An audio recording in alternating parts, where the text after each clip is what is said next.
Hello there, viewers. It's time to head back into Borca. I know it has been a minute, but this one's going to be worth it. This is where stuff really started getting real.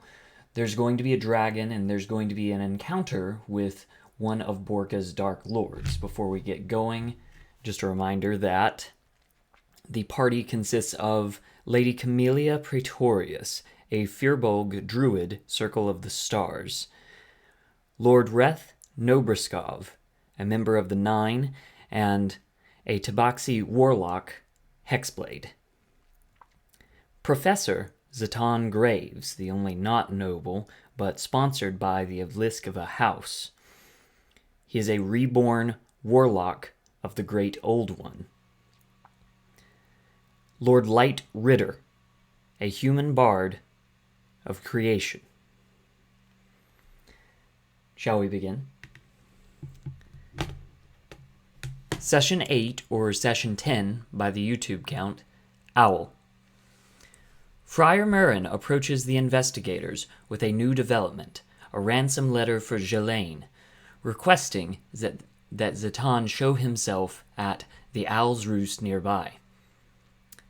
Apparently, the friar came across the information while searching for clues on the giant owl that has taken 3 children in the region. The party utilizes this information and joins Merrin's conscripted hunters. In order to receive a discount and consider the quest officially sanctioned, Lord Light affixes his family's blessing to the hunt. So, we have an assassin that is after Zatan that has now taken one of his students, Ghislaine, hostage, happens to have taken her hostage in this Owl's Roost, taking advantage of this local quest board situation, and the friar is here to assist. The party acquires horses in Lillishire and further clues in Raldenfield. They spot the giant owl, and Merrin sends his conscripts forward to lure out the beast.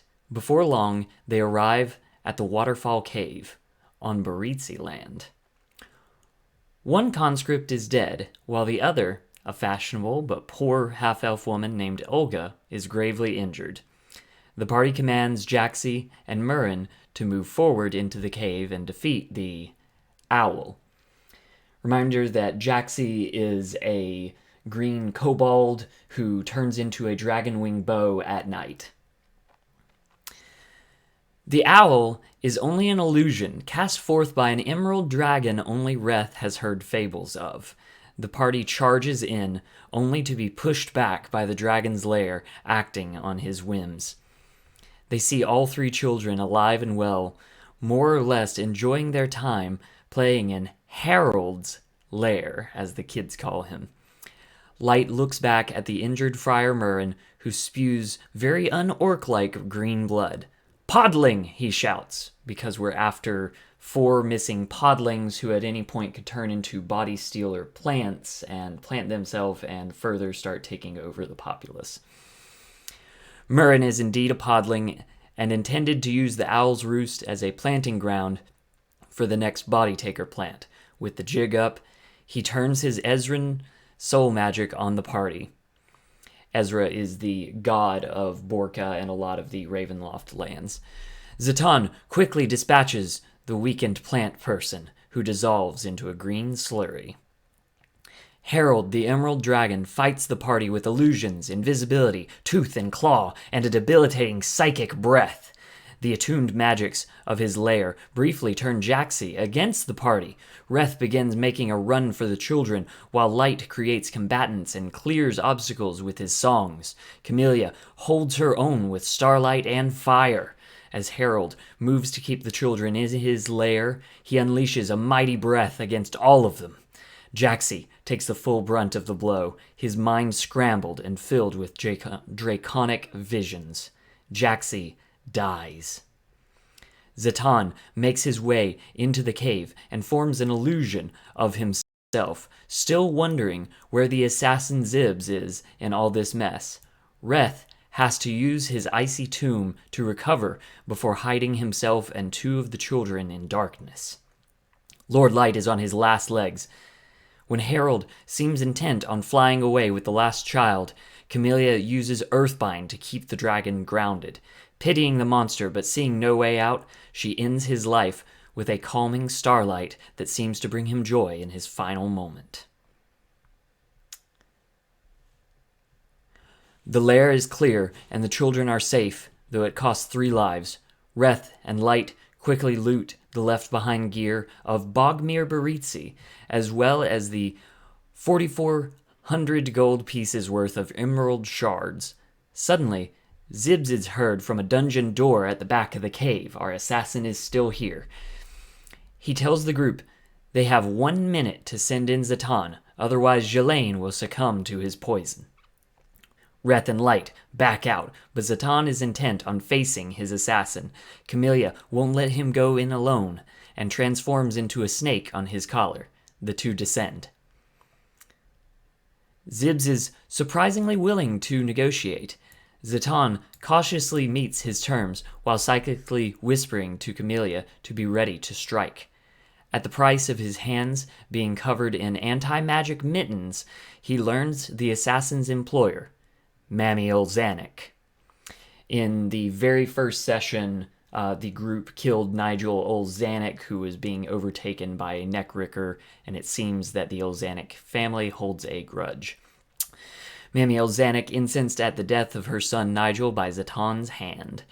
Once he secures his information, Jelaine's safety and Zibs' trust, Zatan lunges at the Hydra-blooded Yuan Ti. Camellia breaks her snake form and attempts a hold person spell, but Zibs is a trained mage slayer capable of outwitting and countering magic. In a few seconds, Camellia is down, but Jelaine enters the fray to see Zatan's hands. On the edge of death, Zatan banishes Zibs. One quick note on the Mage Slayer: if you want to make an otherwise boring monster stat block slightly more interesting and slightly more threatening to your players, find a good feat. Equipping them with something like Great Weapon Master is not only a great way to make a threat, but it's easy for you to remember what a feat does, rather than making a whole new homebrew system. It also signals to the players who know what feats are in the metagame to say, oh, okay, he can probably do this and this and this. And I think that fits in without breaking the game. In this case, this is an assassin that was sent to take down a mage. It makes perfect sense that he has Mage Slayer capabilities and is ready for this kind of thing. Jelaine gets Camellia on her feet with a potion before the team escapes through a fertilizer pipeline. Camellia recognizes that the fertilizer that heals her can also purify the countryside of Ivana's poisons and plots. It seems that Zibs may have a history with Ivana and fears plant attacks. The trio have little time before the assassin returns from Zatan's demiplane, so they hastily exit. Meanwhile, a newcomer finds Reth and Light in the strange aftermath of Harold's defeat. It is Ariana Greater, the true bearer of Zatan's false face from the night before. The graceful woman proclaims godly power and disapproval of Baylor Swift, leading Light to invite her to his auction as entertainment. But she is not the only one close by. Ivana Baritsi approaches, and before we get to Ivana, let me just say on Ariadne Greater that we have a roommate who doesn't play a ton of D&D, but every now and then she wants to come in and sit down and hang out, and when I asked her what kind of character she would want to be, she said she would want to be like Ariana Grande. So we have a cleric that is just Ariana and does Ariana things whenever she feels like showing up, and that's fine. Ivana Baritsi approaches. The would-be ruler of Borca asks why the two nobles and their hunting party are trespassing on her land. Reth and Light explain the situation while leaving out the true nature of the giant owl. Ivana is cold and condescending and already knowledgeable to the rumors that Reth's family are truly lycanthropes. Light attempts to save face with the intimidating woman, but Ivana's poise and status break his bold wit and even leaves Reth overwhelmed. Reth does, however, attempt to get a one-up on Lord Light by leading Ivana towards the Ritter-sanctioned Holy Writ. Lord Light fears for his status if Ivana finds the note. Ivana trusts Ariana the most and has her go to recover the writ from Murren's corpse. Ariana looks back at Light and realizes his distress, so she chooses to lie to Ivana and save him a scandal. Ivana is placated by taking her uncle Bogmir's cloak of arachnida and offers to Reth and Light a way for her to ignore the trespass. She invites this trio to her estate for dinner and lodging. And so, the path lies split. Reth, Light, and Ariana go to the Baritzi estate. Camellia, Zatan, and Ghislaine find themselves in Raldenfeld and hear word of Ivana's presence from the surviving hunter Olga. Will the latter trio go to be with their friends, risking the dangers of Ivana's deadly house? Each adventurer may take a short rest before next time. Told you stuff was going real, and let's keep it rolling with Session 11, the Baritzi Estate. Camellia and Zatan drop off Ghislaine in the mining village before hearing word of Ivana Baritzi's encounter with the rest of the party. Zatan sends Ghislaine back to the Evliskovas to make arrangements against the Olzanics, who wanted him assassinated. On separate paths, the four investigators make their way towards the treacherous Baritzi estate. Reth and Light try to show their superior status in Ivana's eyes, so we're really getting to use these status checks that I implemented as a house rule. Status is a skill that I added in under Constitution, actually, considering that your fortitude of being able to say I'm me, of keeping cool, basically, and showing off your family status in a speech is a powerful tool of social combat. So based on how the folks are talking, we will switch back and forth between intimidation, persuasion, deception checks, but also throw in some status. And if something particularly scary happens, I might have them roll an outlast check, also under Constitution, to see if they cannot succumb to fear, because I felt that wisdom saving throws are already very well represented, and we don't need that to also keep you from being afraid from a conversation. And pardon me, now we're good to keep talking.